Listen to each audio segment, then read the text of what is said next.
Covid లాంటి వైరస్‌లు చాలా వస్తూ ఉంటాయి, పోతూ ఉంటాయి. కానీ ఈ సమస్య ఉంటే మాత్రం ఇలాంటి వైరస్‌లను తట్టుకోవడం చాలా కష్టమండి. నమస్తే అండి. నేను మీ doctor Elsuri Rajaranjit. Welcome to my series on 100 days of Ayurveda tips. అదేదో సమస్య కాదండి. ఆస్తమా సమస్య, ఆయాసం. చాలామంది ఈ ఆయాసంతో బాధపడుతూ ఉంటారండి. కోవిడ్ టైంలో గూడా మనం చూసాం. ఈ సమస్య ఇనీషియల్ స్టేజెస్‌లో ఉన్నప్పుడైతే నేనిప్పుడు చెప్పే ఒక చిన్న ఆహార కణికతో మీరు ఇంట్లోనే తగ్గించుకోవచ్చండి. జాగ్రత్తగా రాసుకోండి. ఏం లేదండి.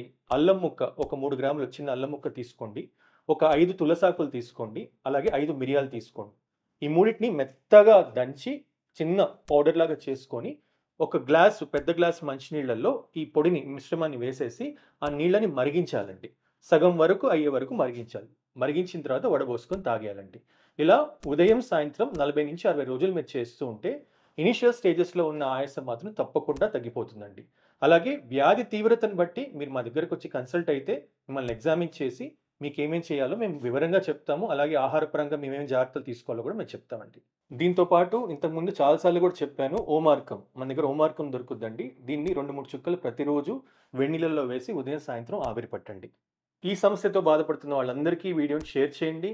అలాగే బయోలో నా వాట్సాప్ నంబర్ ఉంది. దానికి మెసేజ్ చేసేయండి. మీకు ఏ డౌట్స్ ఉన్నా కూడా. అలాగే మన పేజ్‌ని ఫాలో అయిపోండి. Thank you. నమస్తే.